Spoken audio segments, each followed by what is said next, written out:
Hola, buenas tardes.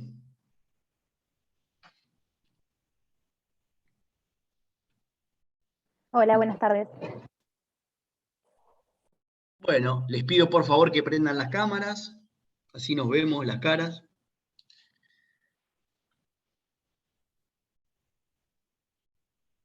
¿Cómo andan? ¿Bien? Sí, Bien, todo bien. profe, todo bien por suerte. Bueno, me alegro mucho. Hoy vamos a ver el 245, que es el delito de falsa denuncia, y después nos vamos a ocupar de el enriquecimiento ilícito y de todo lo que tiene que ver con sus zonas aledañas. ¿Alguien puede leer el 245?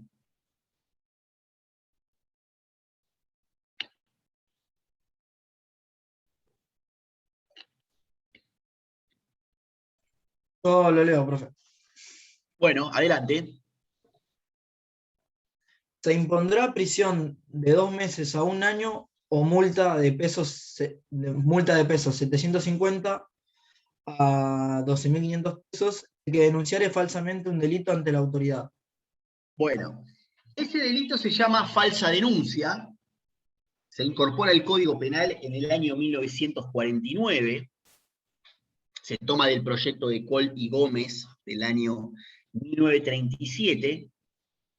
El bien jurídico, coincidiendo con Dona, podemos decir que es el regular y eficaz funcionamiento de la administración pública, entendida en sentido amplio.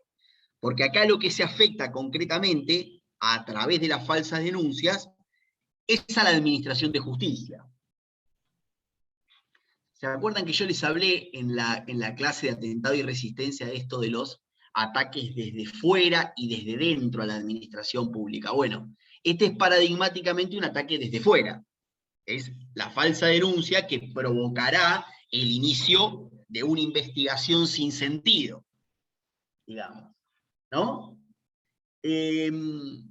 La denuncia es un acto voluntario, salvo cuando se tenga la condición de funcionario público que exija la obligación de denunciar en determinados casos. Ya lo vamos a ver cuando veamos lo que se conoce como el delito de encubrimiento en la clase siguiente.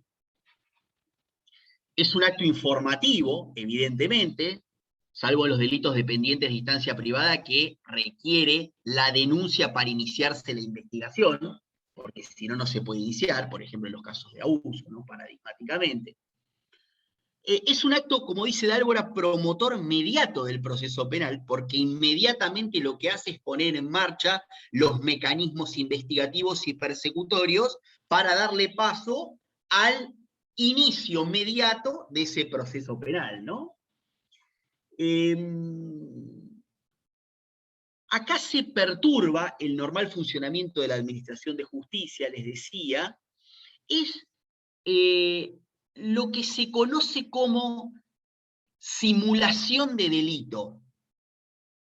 Porque acá tenemos que hacer la distinción, mal que le pese a Fontán Palestra, que él pensaba que eran lo mismo, entre lo que es una calumnia y lo que es una falsa denuncia. La falsa denuncia es esencialmente la simulación de delitos sin imputación a persona determinada. Que eso sería lo que diferencia la falsa denuncia de la calumnia. Porque en la calumnia hay una falsa imputación a una persona determinada. Con lo cual está el tema de la relación concursal entre la falsa denuncia y la calumnia que vamos a ver ahora en breve.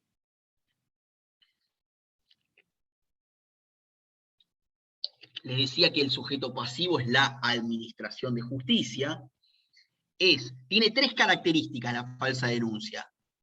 La denuncia de un delito, no falta o contravención, un delito. Falso, y ante la autoridad competente. Es importante acá hacer la distinción entre lo que se conoce como falsedad objetiva y falsedad subjetiva. La falsedad objetiva es la discrepancia entre lo que se declara y la realidad de lo acontecido, mientras que la falsedad subjetiva es la discrepancia entre lo que se declara como sabido y conocido y lo que efectivamente se sabe o se conoce. Esa distinción entre falsedad objetiva y falsedad subjetiva. Recuerden esto, que la falsedad subjetiva decía Núñez que se correspondía con la mala fe. Núñez decía, la falsedad subjetiva es la mala fe, ¿no? Es un delito eminentemente doloso, de dolo directo, supuestos que resulta pertinente analizar. La denuncia verdadera, creyéndose la falsa, es, en definitiva,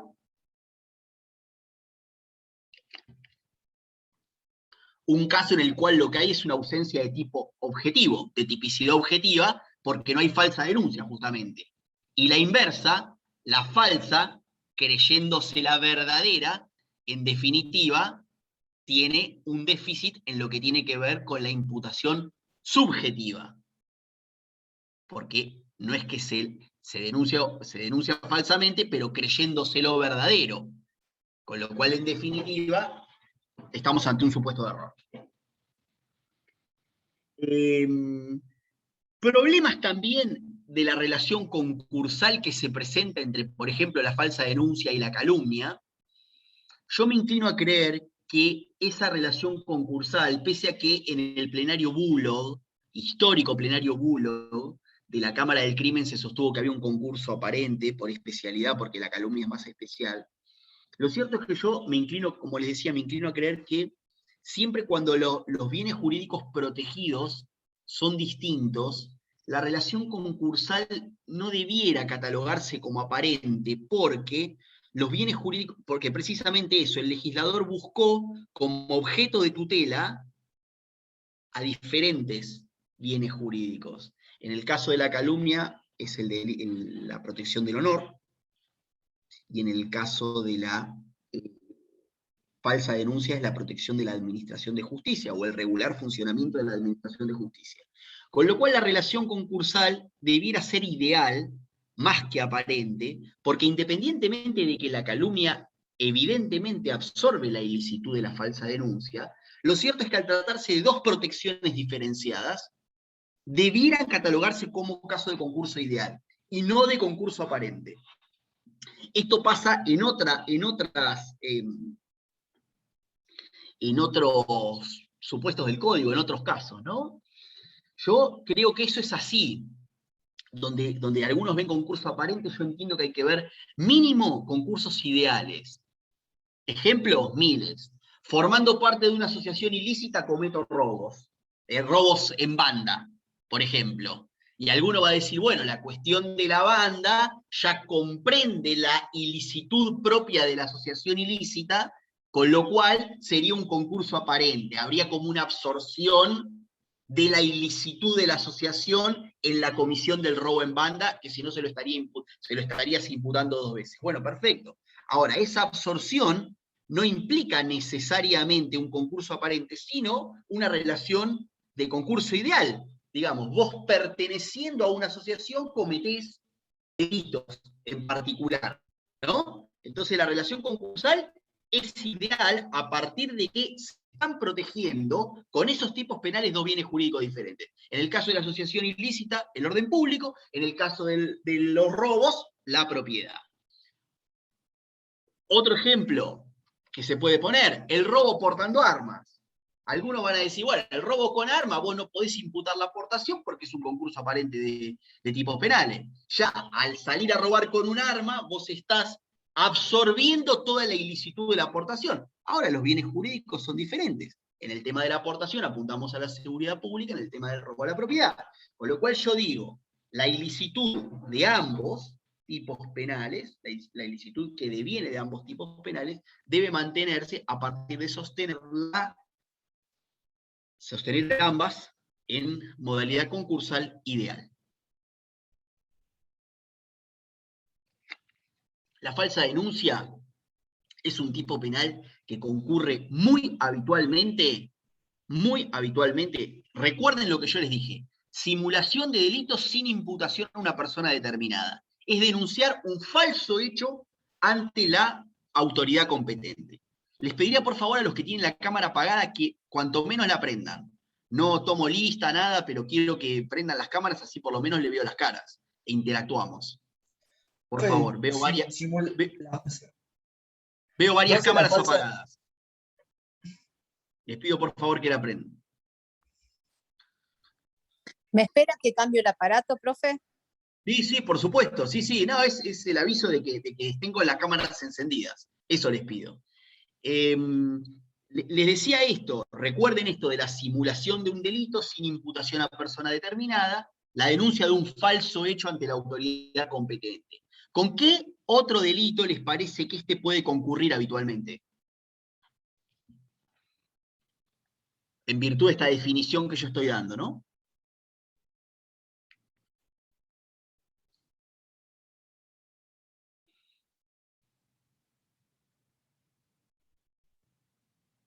Si yo les digo que la falsa denuncia es la simulación de un delito sin imputación a persona determinada, ¿con qué otro delito les parece que puede concurrir habitualmente esta simulación de delitos sin imputación?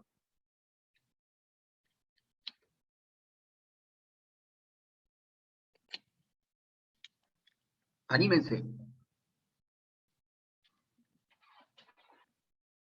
Todos nos podemos equivocar. Profe, no sé si está bien, pero el otro día vimos con Conti los delitos experimentales. No sé si está relacionado con eso igual. Los delitos experimentales, ¿qué sería, por ejemplo, la extorsión? Cuando vos...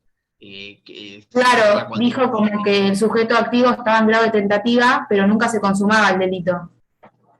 Claro, claro, claro. Como que lo que se necesita es que se provoque la situación que nunca se va a poder consumar. Claro, Ahí sí. se llama. Bueno, no apunta a eso, no apunta a eso. Apunta como una relación de medio a fin con otro delito que es bastante paradigmático. O sea, un delito que es paradigmático en tanto requiere una falsa denuncia previa.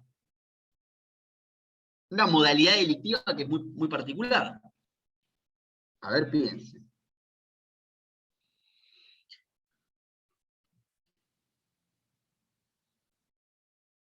Así lo hacemos más interactivo y no digo todo yo, que me aburro, sino si hablo mucho me aburro.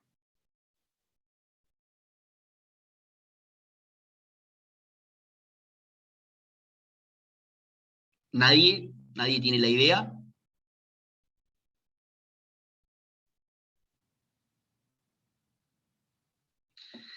Fíjense que en las estafas a las compañías de seguro, normalmente lo que hay siempre es una denuncia previa, falsa.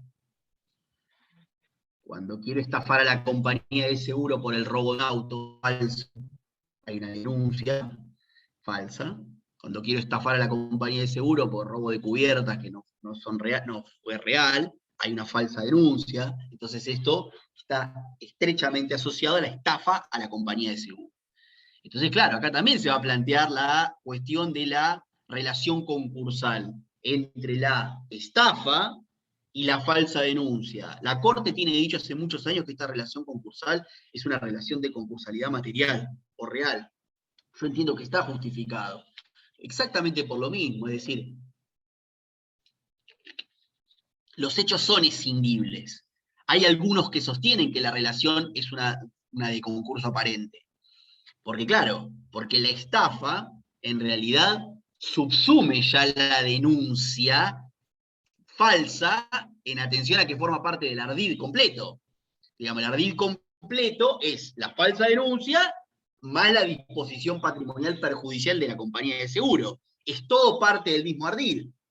Pero lo cierto es que son bienes jurídicos diferentes. En este caso se protege a la Administración de Justicia en su regular funcionamiento y en la estafa a la propiedad. Entonces, dado además que son dos sucesos claramente escindibles uno de otro, porque se puede denunciar falsamente sin luego querer intentar estafar a una compañía de seguro, podemos decir que la relación concursal es material o real. ¿Se entiende esto? No tiene sentido acá postular para mí la admisibilidad de la tentativa por una cuestión de falta de lesividad. Fíjense que la pena es prácticamente inocua y una tentativa de falsa denuncia, ¿qué sería? Que alguien lo lo neutralicen en la mesa de entrada de una fiscalía cuando quería hacer la falsa denuncia, pero al final por causas ajenas a su voluntad no la realizó, digamos, me parece que no tiene entidad siquiera considerar una persecución penal de esa índole. ¿Estamos? ¿Se entiende? Hablamos de dolo, hablé de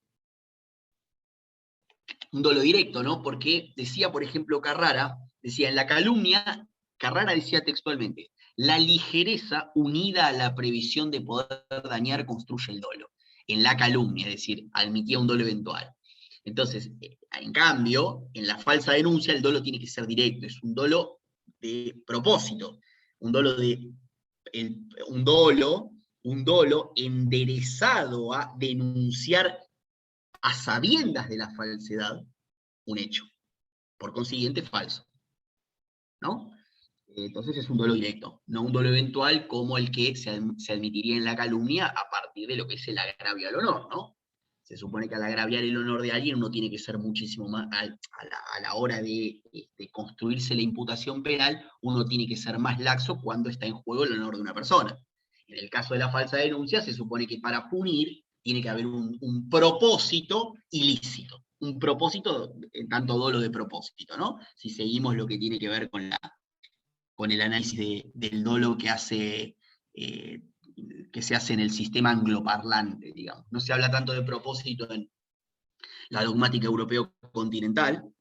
En la dogmática europeo-continental no se habla tanto de propósito, se habla de dolo directo más que nada, pero en lo que tiene que ver con el sistema angloparlante se habla de purpose, que sería propósito, justamente. Ellos tienen una categoría, yo creo que en alguna clase les conté, tantos problemas que nosotros tenemos entre lo que sería la distinción entre el dolo eventual y la culpa con representación, esta famosa discusión de qué es culpa con representación y qué es dolo eventual. Ellos, de modo muy inteligente, tienen una categoría para las dos ilicitudes, digamos. Ellos cuando hablan de recklessness, se escribe recklessness, es una categoría que engloba tanto al umbral mínimo del dolo como al umbral máximo de la imprudencia, podemos decir. Entonces se engloban en una sola categoría ambos objetos de la imputación subjetiva, ¿no? Objetos de la imputación, porque la imprudencia y el dolo impropiamente puede decirse que son imputación, sino que son objetos de una imputación, para decirlo de modo más claro. Bueno, ¿se entendió esto? Si quieren anotan preguntas para el final y hacemos todas juntas. Ahora pasamos al enriquecimiento ilícito. A todo el 268 vamos a ver hoy, porque no es tanto. Vamos a ver el 268, estoy acá llegando. El 268, y al final hacemos todas las preguntas juntas. ¿Les parece bien?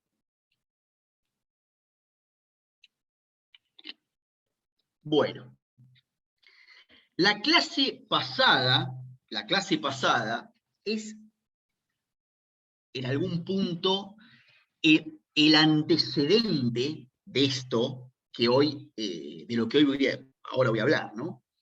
¿Y por qué digo el antecedente imprescindible, para ser un poco más explícito?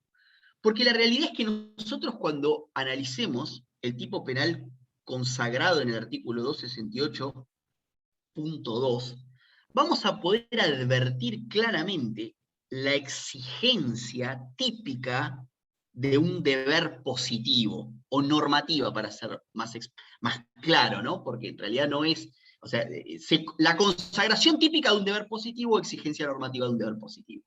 O sea, un deber positivo vinculado a esto que yo les explicaba en la clase pasada de los delitos de infracción de deber. Si no entendemos la distinción entre deber negativo y deber positivo, mal vamos a comprender los alcances del 268.2, porque justamente consagra un deber normativo positivo para el funcionario. Entonces, el desconocimiento de esta categoría va a implicar necesariamente una impugnación de la constitucionalidad de este tipo penal. Indudablemente. Indudablemente. Porque vamos a ver que en algún punto hay una reversión de lo que nosotros estamos acostumbrados a ver en la configuración de los tipos penales. Vamos a ver una vueltita de rosca, algo diferente que tiene el 268.2. Pero bueno, ya nos vamos a adentrar ahí. ¿Quién me hace el favor de ir leyendo 268.1 para empezar?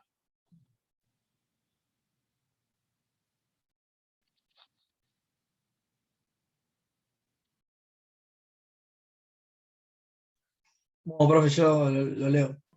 Dale. Será reprimido con la pena del artículo 256, el funcionario público Claro, con fines de... perdón, Santiago, yo te voy interrumpiendo, ¿eh? Yo te voy interrumpiendo conforme las necesidades de la exposición. La pena del artículo 256 en realidad no tiene nada que ver con lo que analiza este artículo, es el delito de cohecho, remite a una escala penal, pero es una técnica legislativa bastante impropia, ¿no? Me parece a mí, decir, bueno, será reprimido con la pena del 79. ¿Por qué no decís con la escala penal correspondiente, ¿no? Pero bueno, así lo toma el legislador. Si el legislador dice con la pena del, acá lo tengo, 256, que es el delito de cohecho. Es importante esto, esta ley es basada en la pluma de Núñez, el 268.1 queda de la pluma de Núñez, ley 16.648, de los años 64, por ahí, es la ley. Y acá tenemos, ¿no? Esto. O sea, primero, pena del 256 es una técnica legislativa impropia, pero bueno, remite al cohecho, la escala penal del cohecho. El funcionario público dice, como autor del delito, o sea, un delito de infracción de deber o delito especial para la dogmática tradicional, ¿no? Entonces acá tenemos que acudir necesariamente a las definiciones del artículo 77, donde dice que el funcionario público o empleado público es todo aquel que participa de modo accidental o permanente del ejercicio de funciones públicas, sea por título electoral o nombramiento de autoridad competente. Esa es la definición de funcionario o empleado público que da el artículo 77, que es donde están las definiciones en el Código. Sí, Santiago, por favor. El funcionario público y dale nomás. El funcionario público que con fines de lucro utilizare para sí o para un tercero informaciones o datos de carácter reservado de los que haya tomado conocimiento en razón de su cargo. Bueno, varias cosas para analizar ahí. El funcionario público que con fines de lucro, ese fin de lucro, ¿qué es? La dogmática penal. ¿Qué sería ese fin de lucro en la dogmática penal? ¿Sería como un elemento subjetivo distinto que del dolo? Eso mismo es. Es un elemento subjetivo del tipo distinto del dolo. Así es. Las finalidades, siempre con ánimo de, con el fin de, son elementos subjetivos del tipo distintos del dolo. Son imputación subjetiva diferente del dolo. ¿No? Bueno, entonces, además de esto, hay que decir acá claro, Creus era el que sostenía que acá se trata en rigor de una aspiración de incremento patrimonial, ¿no? Una aspiración de incremento patrimonial por parte del funcionario público. Eso es, en definitiva, la consecuencia a la que tiene que arribar la interpretación de la finalidad de lucro, más allá de la dogmática. Más allá de que decimos que es un elemento subjetivo del tipo distinto del dolo, Creus lo cataloga como una aspiración de lograr el incremento patrimonial. ¿Qué significa una aspiración? Que no necesariamente se tiene que consumar, basta con que sea una aspiración del funcionario, ¿no? Dice, utilizare, en tanto se valga de, pero no es necesaria la obtención del provecho,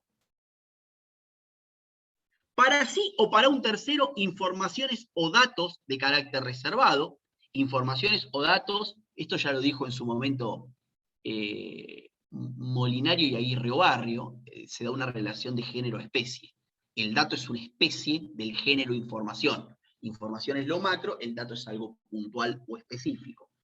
De carácter reservado, en tanto registre un ámbito de conocimiento limitado, eso implica reservado, en tanto registre un ámbito de conocimiento limitado, de los que haya tomado conocimiento en razón de su cargo. ¿Qué significa en razón de su cargo? Significa en razón del desempeño funcional, no casual.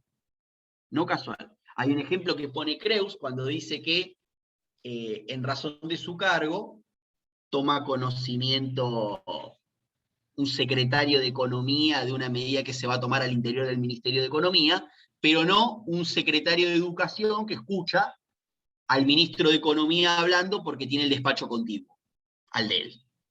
Entonces toma conocimiento casualmente de una medida. No, no, no. Tiene que ser en razón de un desempeño funcional. Eso es en razón de su cargo, no casual. ¿Se entiende eso?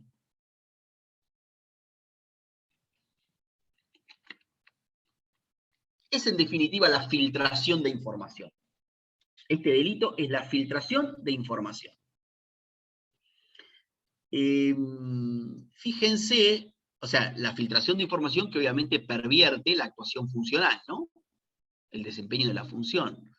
Fíjense, a mí a veces me gusta hablar en la medida de lo posible con nombre y apellido, en la medida de lo posible, ¿no? Porque uno tampoco puede extralimitarse a la hora de dar una clase. Pero nosotros esto que estudiamos, este tipo penal que estudiamos, lo vemos muchas veces en la propia práctica de la lectura de los diarios. Quiero decir, yo hace muy poco, un año o dos, advertí que una magistrada de muchísimo renombre y mucha envergadura en la Argentina tramita un amparo para quedarse luego de la edad estipulada por la Constitución para la permanencia de los jueces en su cargo, y resulta ser que 4 meses después, 6 meses después, la propia Corte resuelve que los jueces tienen que permanecer en su cargo hasta los 75 años de edad, obligatoriamente, y no se pueden quedar ni un día más. Entonces, la verdad que, bueno, es como que da un poco de pavor, ¿no? Que alguien que integra y toma conocimiento, evidentemente, de que sus propios compañeros van a resolver en determinado sentido, 5 o 6 meses antes, por la vía de amparo, logra su permanencia más allá de lo que sus compañeros van a decidir 4 meses después. No sé si es necesario que les dé el nombre, no sé si están entendiendo lo que yo les digo. No sé si conocen el caso. ¿Se comprende lo que estoy queriendo decir o no? ¿O estoy hablando de modo, estoy haciendo un enigmático? No, profe, es de público conocimiento, no sé si está mal decir el nombre o... No, a ver, es el caso de Hayton. Sí, de Elena Hayton de Nolasco, de la Corte. Claro.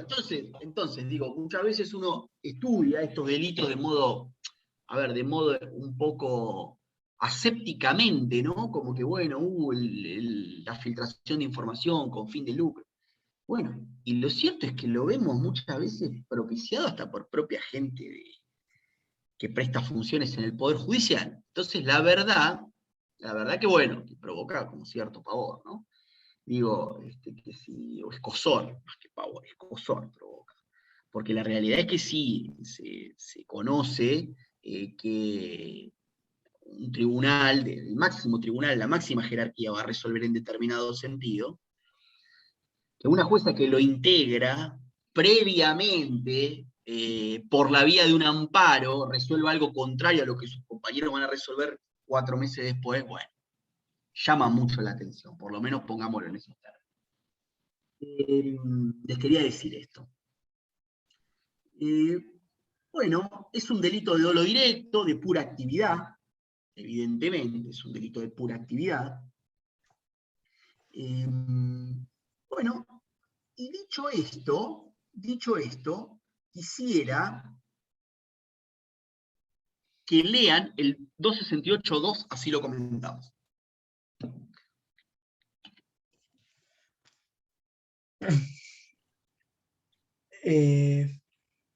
Será reprimido con prisión de 2 a 6 años, multa de 2 a 5 veces del valor del enriquecimiento e inhabilitación absoluta perpetua. Santiago, te hago una pregunta. ¿De cuándo es tu código? Edición 2021. 2021.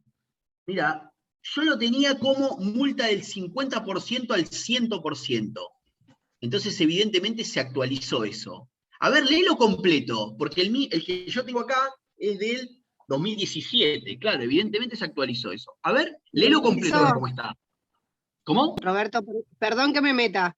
Yo lo estoy Sí. leyendo directamente de la página de Infoleg y es el mismo que está leyendo Santiago.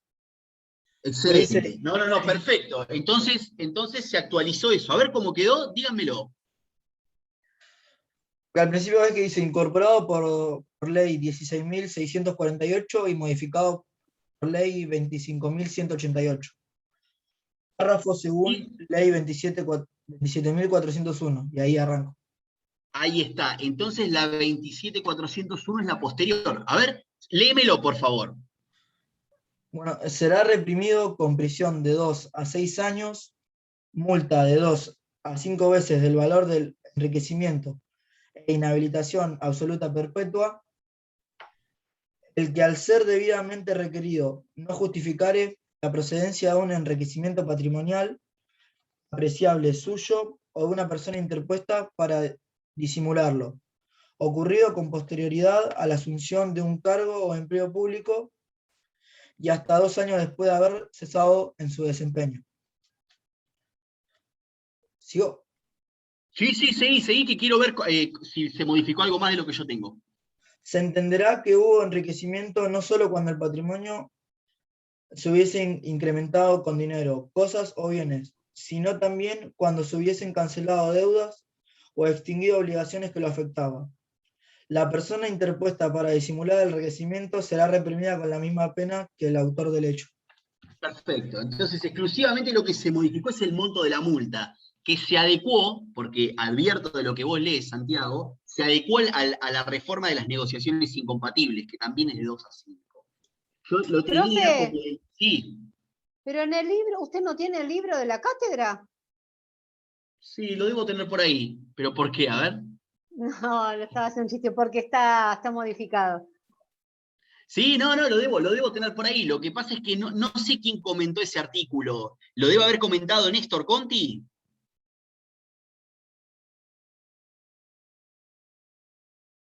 No, no sé quién lo comentó. ¿Dice en alguna parte que lo hicieron? ¿Quién lo hizo? Sí, dice. Sí, dice.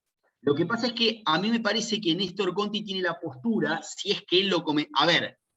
María Eugenia lo comentó. ¿María Eugenia está comentado por María Eugenia? Sí, me aparece ahí al inicio. Dice que el tipo penal es inconstitucional. A ver.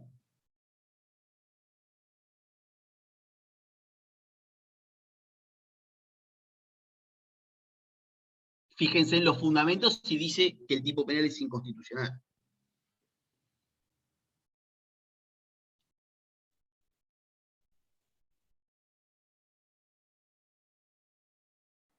Dice que se lesiona el principio de inocencia cuando habla de validez constitucional. Claro, yo no pienso eso.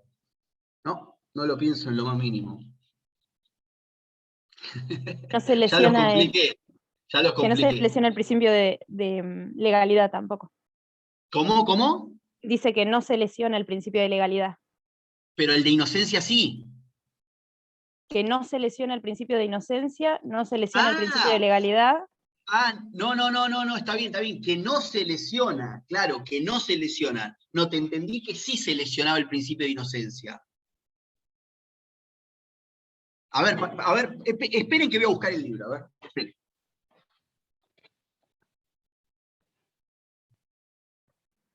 ¿En qué página estás leyendo, Jessica? Así lo busco acá que no lo En encuentro. la 491. Gracias. ¿Cuál sería la página? 491.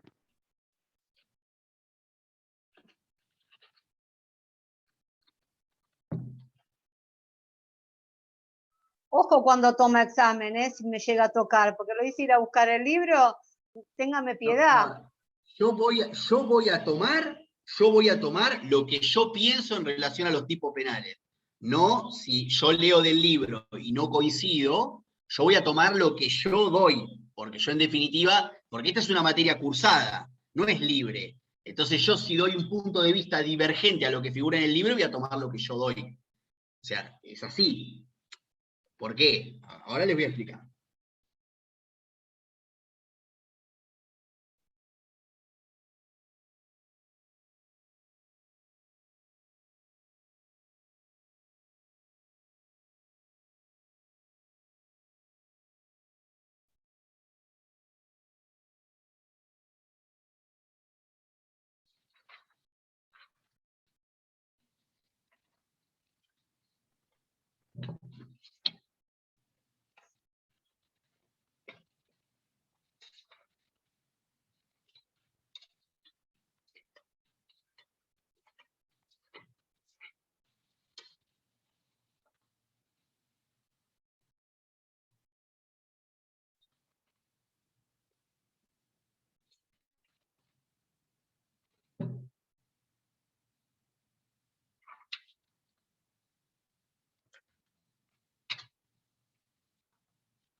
Sí, ahí está.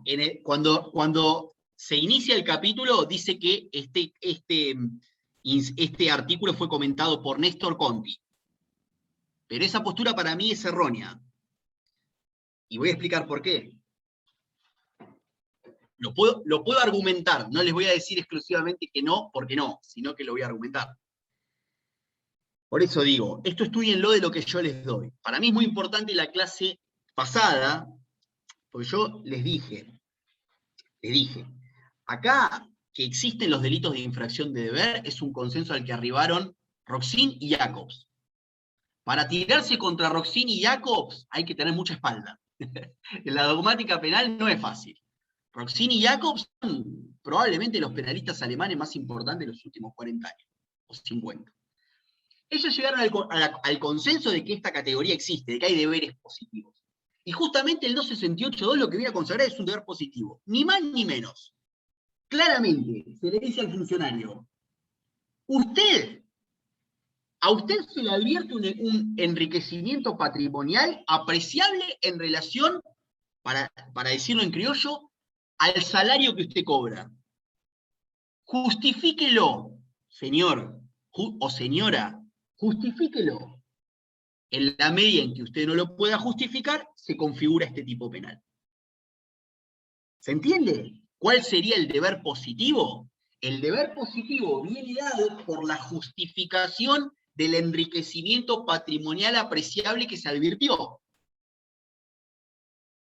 Esa es la discusión acá. Yo entiendo que el funcionario público no es un ciudadano más. Entonces, si al funcionario público se le pide la justificación de su incremento patrimonial, tiene que poder hacerlo. Y en caso de que no lo pueda hacer, evidentemente incurre en este delito, porque la realidad es que la condición de funcionario público supone la existencia de deberes positivos. Si nosotros vamos al tipo penal que vamos a analizar ahora en un ratito del 268.3, evidentemente el funcionario público tiene una obligación de presentar declaraciones juradas que no tiene un particular. Entonces, ¿qué vamos a decir con el mismo argumento? No, se están metiendo en la privacidad del funcionario público, está bien, pero es funcionario público, es el dinero de todos. Entonces, que al funcionario público se le imponga como deber la presentación de declaraciones juradas cuando no se le hace al señor que tiene una verdulería acá abajo, bueno, evidentemente habla de que el funcionario público ostenta otra condición. Entonces, ¿qué se va a decir? No, se invade la privacidad del señor funcionario público cuando se le pide una declaración jurada. ¿Qué se va a decir? Que se le obliga a declarar contra sí mismo cuando se lo intima a justificar su patrimonio. Es un acto de defensa. En algún punto, lo que se tiene previamente es la acreditación de un incremento patrimonial excesivo, en principio, porque si lo puede justificar no lo será. Y le dicen, señor, justifique. Usted tiene en su cabeza el deber positivo de justificarlo. Si lo justifica, no pasa nada. Si no lo justifica, evidentemente va a ser pasible de persecución penal por este delito. Es un delito de sospecha. En algún punto, es un delito, ¿cómo les podría decir? Pseudo residual, porque a partir de que yo no pude acreditar la exacción ilegal, supónganse en un momento determinado, yo veo que el señor funcionario asumió la función en el 2018 y en el 2019 tiene 3 yates, 4 casas y 5 autos, que no los declaró cuando asumió. Entonces sí, evidentemente yo en el decurso del ejercicio de su función no le pude probar la ilicitud intermedia. Ahora, residualmente digo, usted señor tiene todo eso, justifíquelo. Va a quedar en su cabeza un deber positivo de justificación. Entonces, mal puede hablarse de la inconstitucionalidad de esto, cuando en definitiva el funcionario público no es una persona más. Si nosotros miramos la regulación típica fuera de la consideración o divorciada de la consideración de que el funcionario público no es una persona más, no la vamos a comprender. ¿Se entiende? Mi explicación entiendo que es muy clara. Si nosotros pensamos que el funcionario público tiene los deberes que tiene el señor que pasa por acá abajo, que estoy viendo pasar, no lo vamos a comprender. Vamos a decir, ¿y por qué él tiene que justificar su incremento patrimonial? ¿Por qué no se lo acreditan y él solamente se tiene que defender? A ver, en algún punto, es una consagración de una defensa.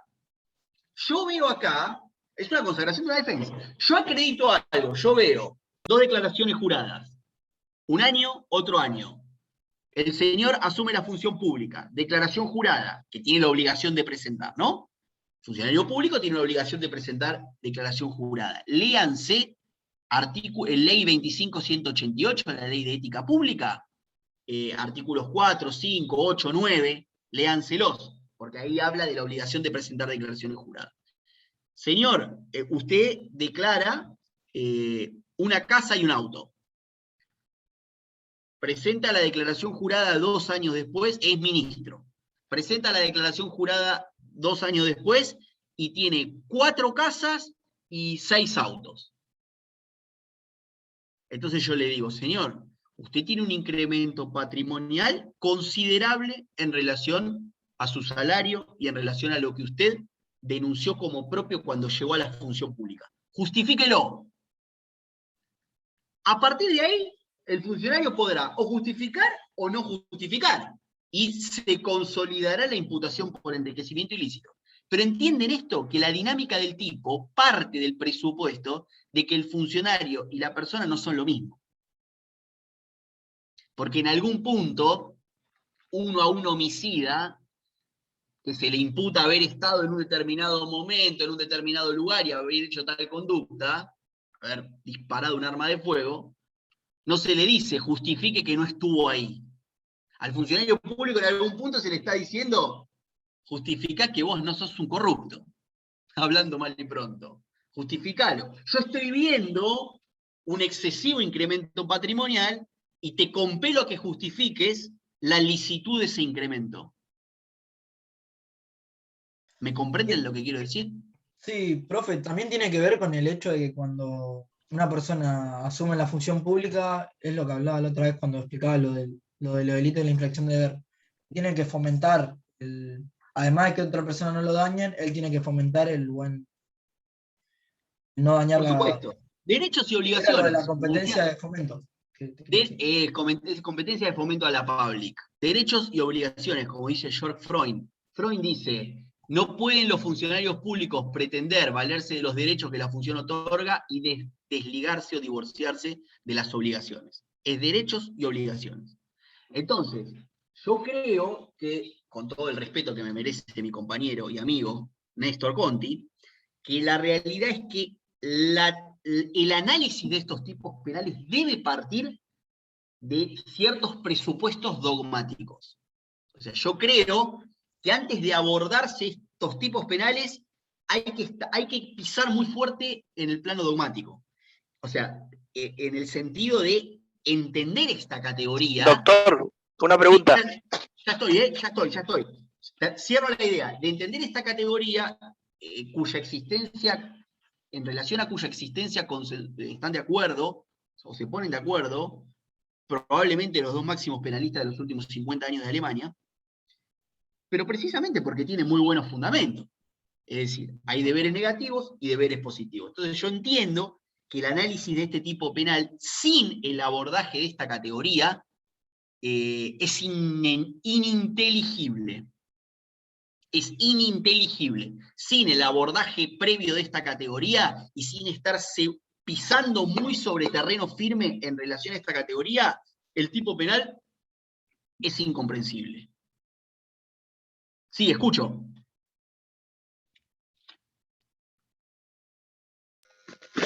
Suponga el ejemplo de que un funcionario público tiene un amante que es multimillonaria y él no quiere que nadie conozca sobre su vida personal, sobre su intimidad. Y le dicen, bueno, tiene que justificar estos ingresos de los últimos años. Y él no quiere hacer trascender esa situación. ¿Cómo lo justifica? Porque los orígenes de esos fondos vinieron de su amante multimillonaria. ¿Cómo? Pero ¿y estarían a nombre de quién? No entiendo.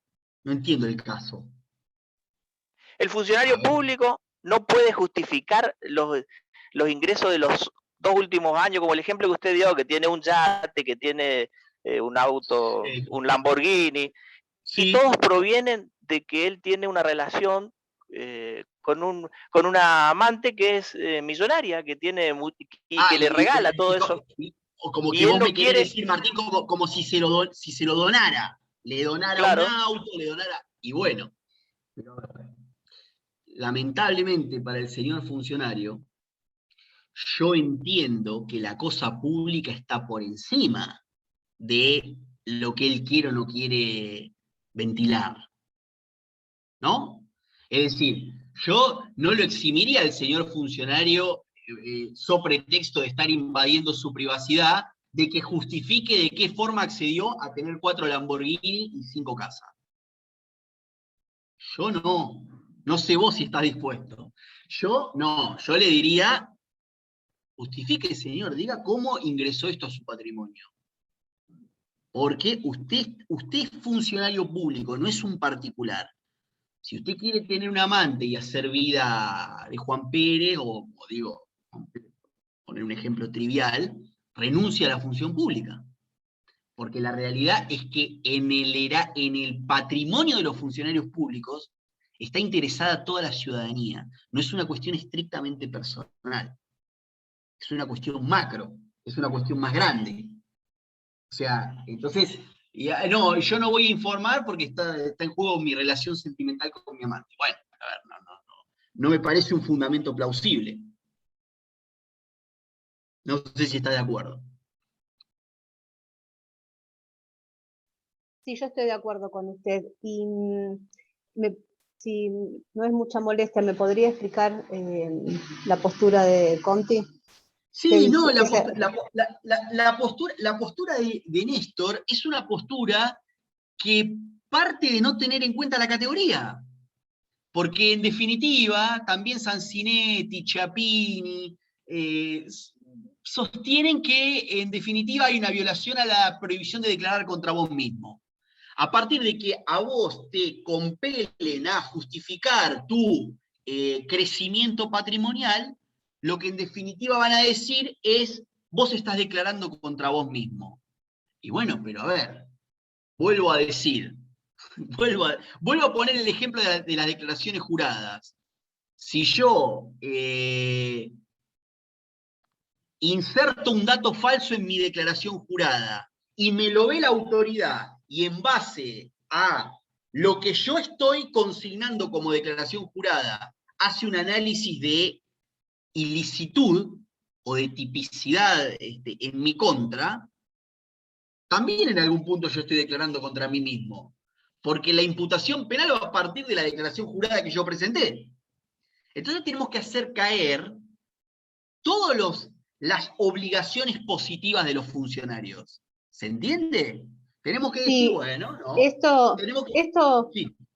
tiene que ver con lo que hablabas de un principio, también lo debe pensar Conti, como a un preso nosotros no le vamos a decir, a ver qué propiedades tiene. Es como que lo relaciona como un mismo, que tiene que tener el mismo derecho, la misma obligación, el preso, como si fuese un funcionario, como una persona común. ¿A esto se refiere? Pero ¿por qué el preso, me decís? No entiendo por qué metés al Recién, preso. no, porque recién, bueno, o la persona de enfrente de mi casa, o mi vecino, o la persona que lo van a meter preso, en la declaración no se le pregunta cuántas propiedades tiene. A eso quiero llegar. O yo entendí mal cuando diste un ejemplo, o se me mezcló todo. A ver, no entiendo a dónde vas con el tema del preso. Bueno, no Yo lo importa, que... ponele una persona común y corriente, cuando le da, Sí, o cuando le vamos...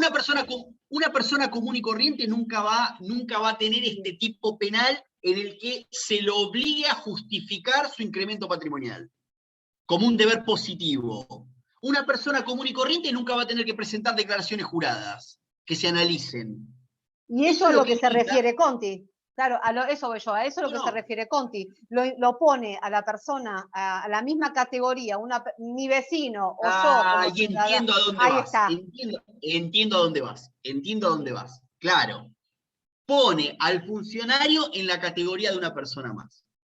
Entonces analiza el tipo penal desde la óptica de que el funcionario es una persona más.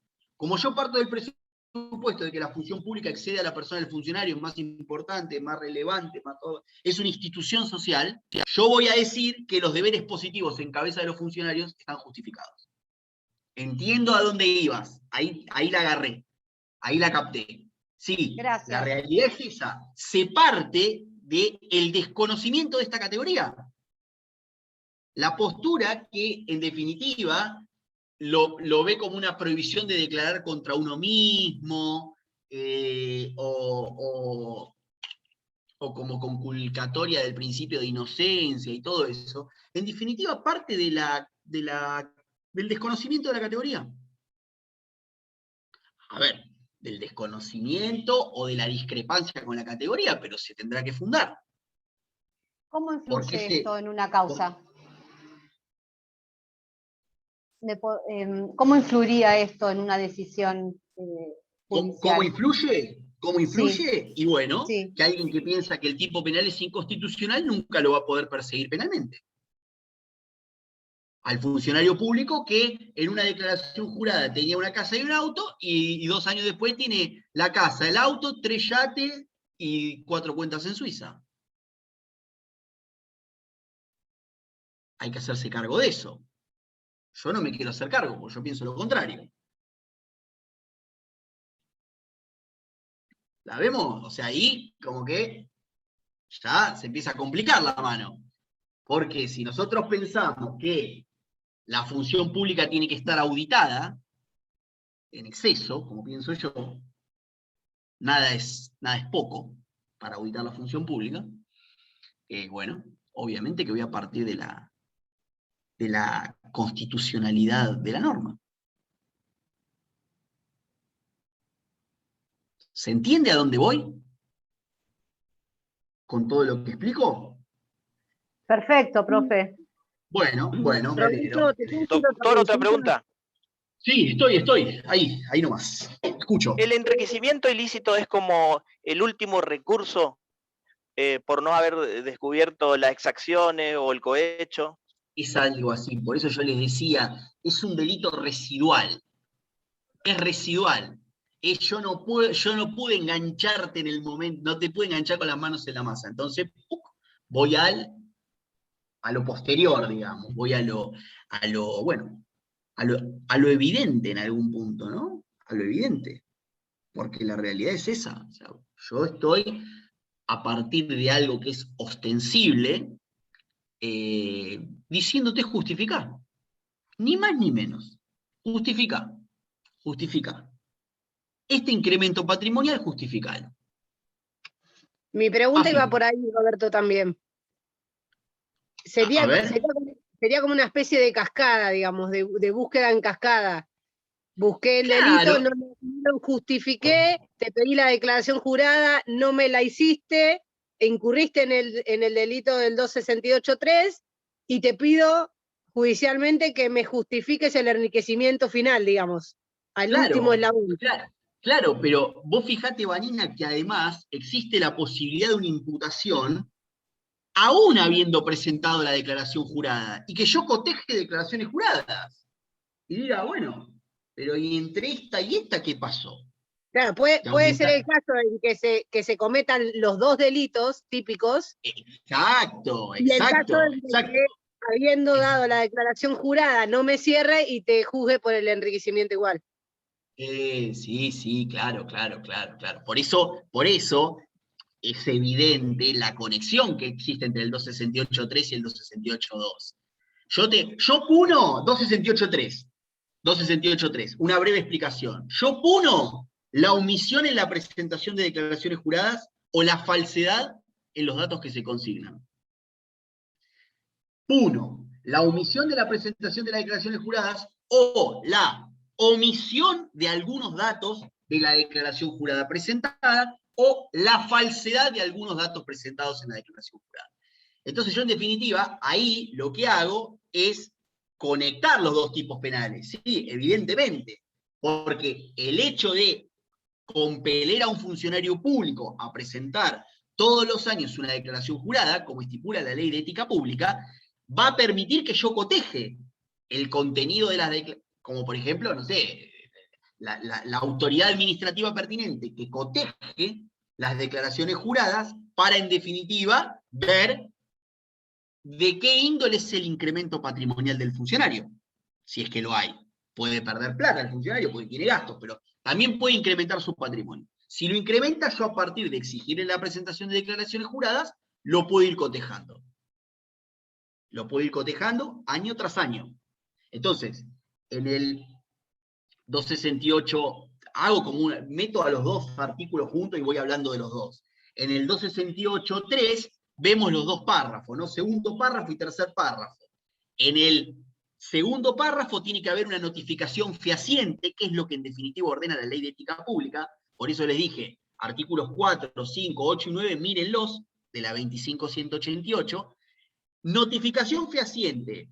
Si a los 15 días de la notificación fehaciente no se presentó la declaración jurada, se está en curso en este segundo párrafo, como delito omisivo. Primer párrafo, primero y segundo párrafo están juntos. Es la omisión de la presentación jurada, de la declaración jurada, la omisión. Y en el último párrafo se dice, en la misma pena incurrirá el que maliciosamente falseare, lo que yo te decía recién, falseare u omitiere insertar los datos que las referidas declaraciones juradas deban contener de conformidad con las leyes y reglamentos aplicables. Falseare u omitiere, es decir, la presentaste, pero con datos falsos o con determinadas omisiones. Este último párrafo, evidentemente, está hablando de un delito de comisión, porque vos la declaración jurada la presentaste. ¿No? Y no se exigiría una intimación previa para la configuración del tipo penal, como en el primero y segundo párrafo, dado que no es una omisión. El delito en el primer y segundo párrafo se va a consumar luego de transcurrido el plazo que estipula la Ley de Ética Pública, que son 15 días posteriores a la intimación. Al día 16 se consumó el tipo penal. Ahora, en el último párrafo, el tipo penal se consuma en el momento de la presentación. ¿No? ¿Se entiende eso? Pero bueno, la discusión, a ver, una incongruencia del tipo penal, como les dije, hablamos juntos del 2 y 3, vamos y venimos. Una incongruencia del tipo penal del 268.2 es la contemplación de la misma escala penal del último párrafo entre la persona particular y el funcionario público. ¿Por qué yo digo esto? Porque la realidad es que no puede juzgarse por parte del legislador igual la ilicitud cometida por el funcionario de la ilicitud cometida por la persona interpuesta, para disimular el enriquecimiento. ¿Por qué? Porque el deber de la función pública lo tiene el funcionario, no el particular. Entonces, evidentemente, la escala penal debiera ser más elevada. Y es, como decía la ley de Núñez, la 16648, le bajaba la pena, era de 1 a 4. Y acá la equipararon. La ley de la 25.188 la equiparó a la del autor, del funcionario. Y eso está mal. Es un error. Eso es un error. Porque la persona interpuesta nunca puede tener la misma, el disvalor de acción de la persona interpuesta nunca puede ser el mismo que el del funcionario.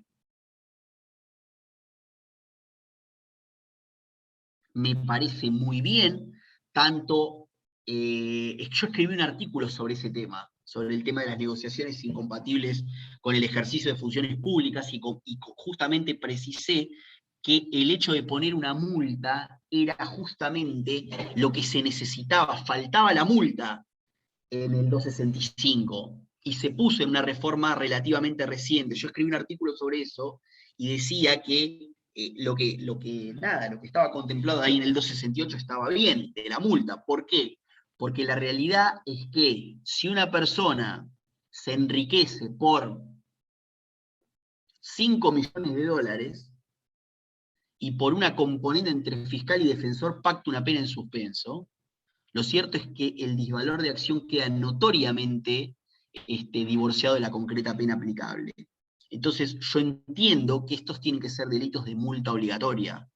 Perfecto, me parece el agregado que comentaba Santiago, de 2 a 5 del valor del enriquecimiento, y no de 50 al 100%. Es decir, partimos del doble del enriquecimiento hasta quintuplicarlo en relación al valor de la multa. Y no tener como tope el 100% del enriquecimiento. Ir a fondo con esto. Con la criminalidad pública, con la criminalidad del funcionario público, hay que ir a fondo. ¿Por qué? Porque si no le caemos con todo el peso de la ley al tipo que roba una fiambrería porque no tiene para comer. Profe, ahí Quiero cerrar esta idea, que me parece importante. No puede la justicia trabajar con el máximo rigor penal en relación a ciertos delitos y ser totalmente indulgente en otros. Lamentablemente, la justicia muchísimas veces trabaja con máximo rigor en relación a un determinado sector social y con mínimo rigor en relación a otro. Entonces eso hay que decirlo, la corrupción estructural pública y privada también, pero en este caso estamos analizando la pública.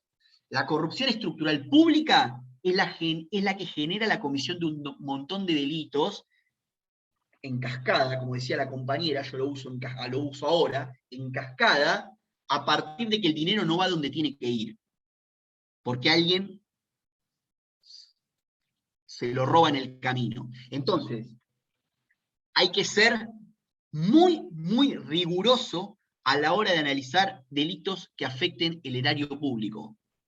Porque si no, cometemos la torpeza, diría yo, de ser riguroso con el tipo que tiene tipo o mujer que tiene una historia de vida absolutamente desfavorable y roba muchas veces porque no tiene otra salida, y somos laxos e indulgentes con un funcionario público que roba ingentes cantidades de dinero.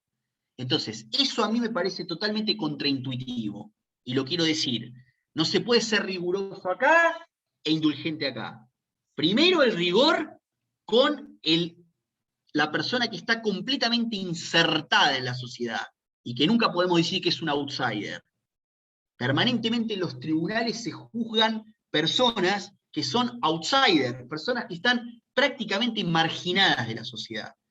Entonces eso hay que entenderlo. Rigor acá primero, para pasar a ser rigurosos acá. Bueno, disculpen. Díganme, escucho.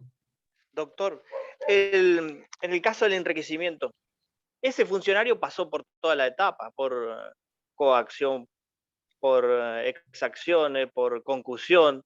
No se le pudo descubrir nada, pero pasó por todas esas etapas. Sí, por todas o por algunas. Pero en definitiva, el dinero ingresó ilícitamente a su patrimonio. Era un dinero que no tenía que entrar y que entró, un dinero o bienes. Entonces, no tiene que el Estado estar viendo en qué momento, en qué día ingresó, cuando es ostensible que el patrimonio del funcionario pasó a ser exorbitante en relación a sus ingresos. ¿Por qué habría que ir tanto al detalle? Cotejo las 2 declaraciones juradas, veo el exceso e imputo por... Y le digo justifique. Hay un caso tratado por la Corte de la Nación, el caso de María Julia Alzogaray, donde, claro, llega a la Corte la impugnación del tipo penal. Pero se le dice a María Julia Alzogaray, pero señora Alzogaray, mire todo lo que usted pudo hacer en el devenir de la causa. ¿Le parece a usted que estuvo indefensa? Presentó peritos que analizaron los números, las cuentas, y en un momento las cuentas no cerraban. Y bueno, pero el tipo, bueno, pero a ver, usted señora pudo hacer todo esto. Usted estaba en estado de indefensión. Se lo dicen ahí en Alzogaray, creo que es un fallo del 2008, me parece, de la Corte de Nación. Importante es esto. El enriquecimiento ilícito es un tipo penal de omisión o de comisión. La redacción es un poco críptica, da para todos los gustos, da para opiniones de todos los gustos. La de mi gusto particular, por decirlo de algún modo, es la que lo asocia con un delito comisivo. ¿Por qué? Porque yo entiendo como verdaderamente relevante esta primera parte de enriquecimiento patrimonial apreciable suyo de persona interpuesta para disimularlo. ¿No? El enriquecimiento que el segundo párrafo define, no solo como cuando el patrimonio se hubiera incrementado con dinero, cosas o bienes, sino también cuando se hubiesen cancelado deudas o extinguido obligaciones que lo afectaban.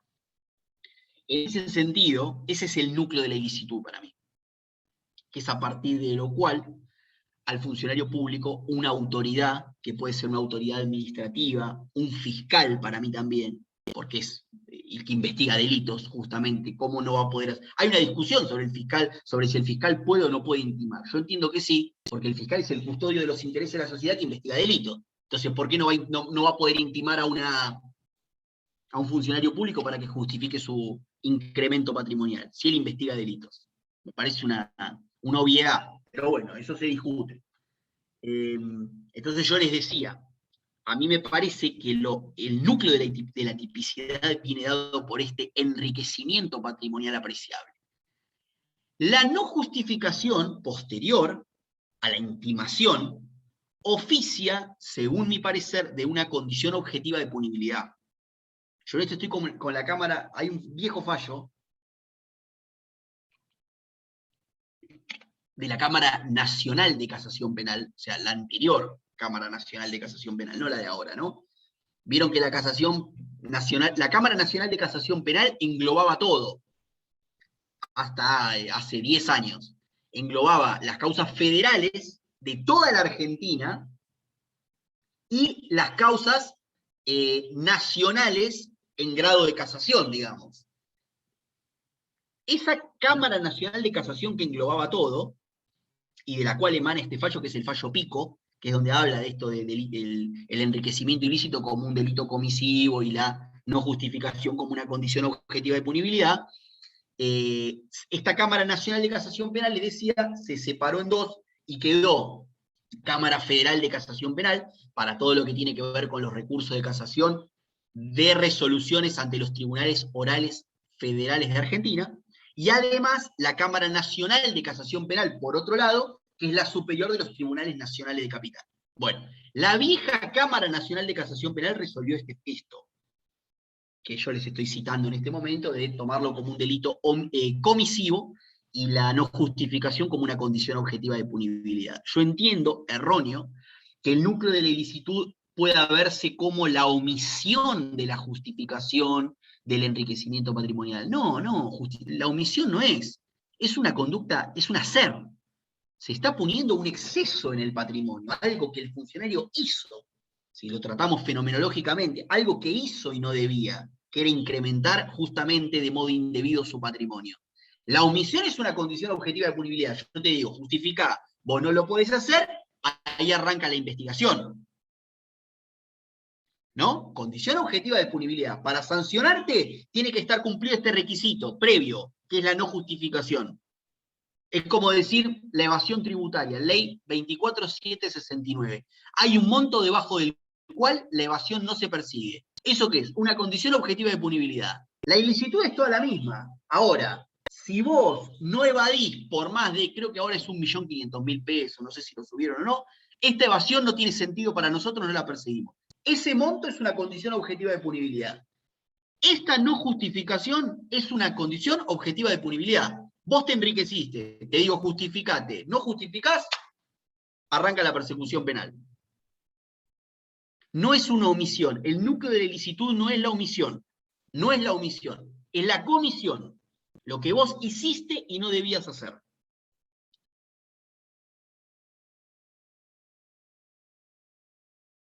¿Estamos? Bueno, si quieren hacerme preguntas, los escucho.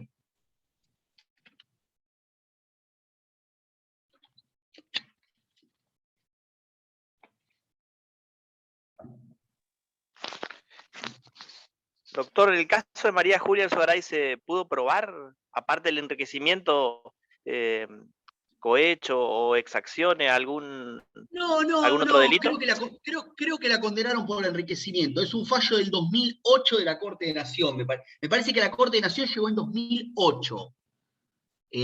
No te puedo hablar de todo el derrotero previo porque la verdad que no me lo acuerdo, pero yo entiendo que la condenaron por enriquecimiento ilícito y llegó a la Corte de Nación en 2008, te diría. Hay un fallo muy conocido de la Corte de Nación que es Domingo Rossi de 2009, donde la Corte habla específicamente de el interés en la transparencia, la probidad en el ejercicio de la función pública, en definitiva legitimando el tipo penal del enriquecimiento ilícito. Domingo Rossi, un fallo de la Corte de 2009, de la Corte de Nación. Hace suyo el dictamen del procurador. O sea, esta discusión que se genera, en algún punto fue zanjada por la Corte en Domingo Rossi. Tangencialmente, pero lo zanja la crítica.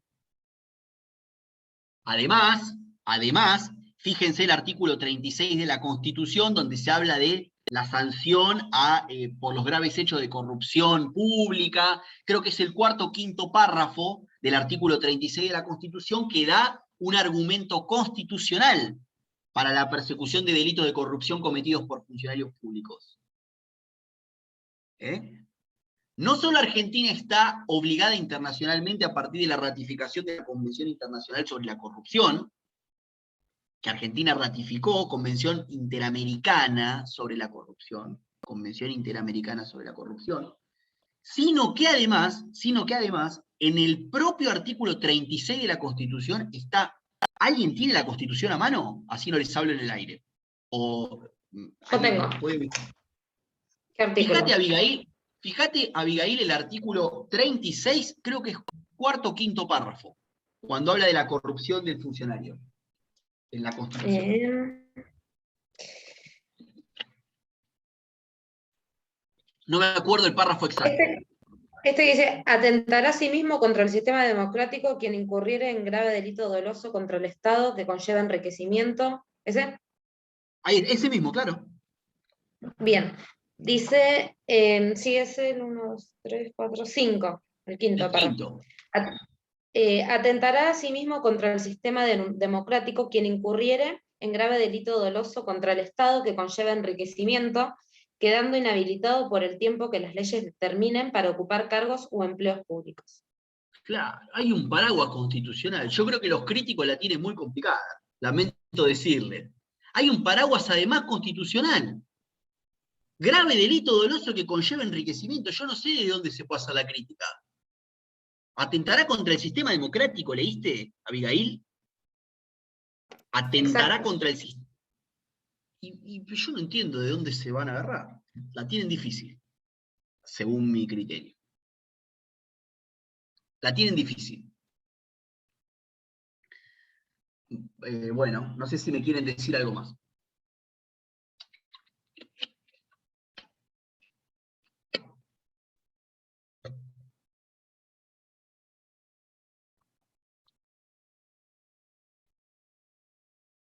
¿Dejamos acá?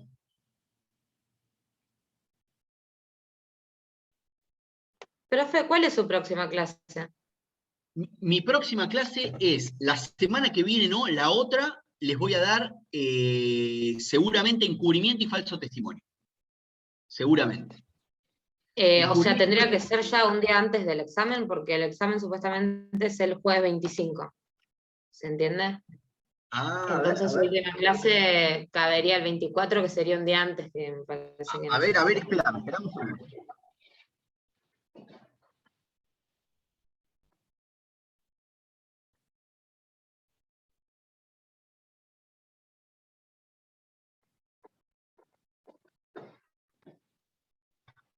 ¿El examen es el jueves 25?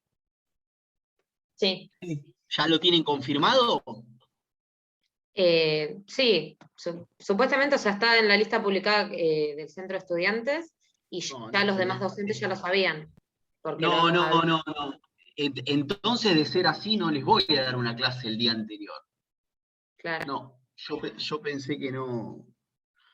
Yo pensé que el 24, de hecho el cronograma que yo tenía ahí, yo podía dar el 24. Bueno, se ve que no estaba contemplada la fecha del examen. Lamentablemente. Lamentablemente. Pero qué cosa, che, qué raro tan temprano. Si esto es así y el examen es el 25, yo no les voy a dar una clase el 24 que les sume temas. Estaríamos con lo que vimos. Si a mí me interesaría también, bueno, no sé, decirles que lean por lo menos algo de encubrimiento y de falso testimonio. Me gustaría por lo menos que lean algo, ¿viste? Pero la verdad que me parece raro que sea tan temprano el examen. La verdad, es esa. Pero bueno, en cualquier caso, si el examen es el 25, como me están diciendo ustedes, listo. No lo llegué a dar. Listo, ¿qué voy a hacer? Ahora, estudiense bien lo que di, porque en lo que di voy a ser minucioso. Dado que sacamos tema, prefiero, bueno, por lo menos hacer un poco más de hincapié en lo que di. ¿Está bien? ¿Están de acuerdo? Sí. ¿No se enojan?